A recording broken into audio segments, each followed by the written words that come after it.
శ్రీకాకుళంలో జరిగే ఆటో డ్రైవర్ల సేవలో మంత్రి కింజరపు రామ్మోహన్ నాయుడు పాల్గొన్నారు. రాష్ట్ర వ్యాప్తంగా ఒక పండుగ వాతావరణం ఆటో డ్రైవర్లు సేవలో జరుగుతుందని, దేశంలో అభివృద్ధి సంక్షేమ కార్యక్రమాల అమల్లో ఆంధ్రప్రదేశ్ అగ్రగామి రాష్ట్రంగా నిలుస్తుందన్నారు.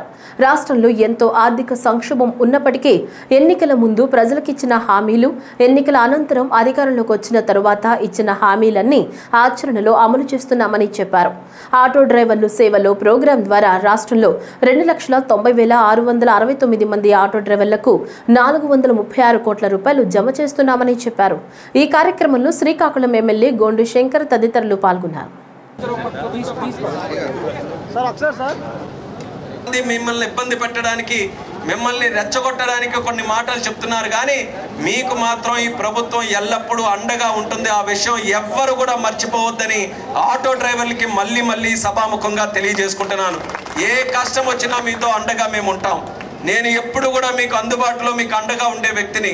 అలాగే మన శాసనసభ్యులు మన శంకరన్న కూడా నిత్యం సామాన్యుడిగానే సామాన్యుల మధ్యలో ఉంటున్నటువంటి ఒక ఎమ్మెల్యేగా మీ అందరికీ కూడా అందుబాటులో ఉంటున్నారు. కాబట్టి ఎవ్వరూ కూడా భయపడాల్సినటువంటి అవసరం లేదు.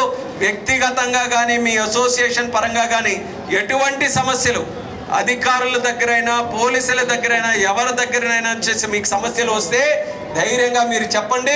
మా కుడి భుజం ఒక ఎమ్మెల్యే ఉన్నాడు, మరొక ఎడమ భుజం మాకేమో కేంద్ర మంత్రి ఉన్నాడని చెప్పి ఆటో డ్రైవర్లు అందరూ కూడా ధైర్యంగా ఉండండి సభాముఖంగా తెలియజేసుకుంటున్నాను. మీ అందరి తాలూకా సంక్షేమం మా బాధ్యతగా తీసుకొని ఈరోజు ఈ కార్యక్రమం చేస్తున్నాం.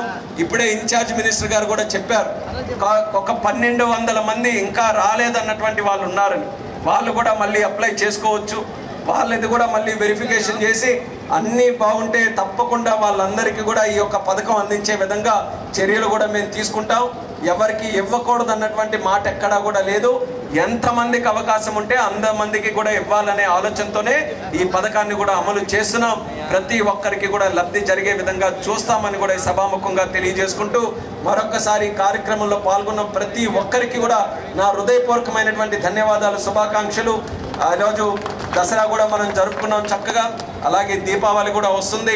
పండగ పూటనంటే ముఖ్యంగా మీరు కూడా ఎదురు చూస్తారు. మన మీటర్లు కూడా బాగా రన్ అవుతాయి, ప్రజలు కూడా ఎక్కువ మంది మార్కెట్లకి వీళ్ళందరికీ కూడా తిరుగుతారని. సో పండగ అంతా కూడా మంచి బిజినెస్ మీ అందరికీ కూడా జరగాలని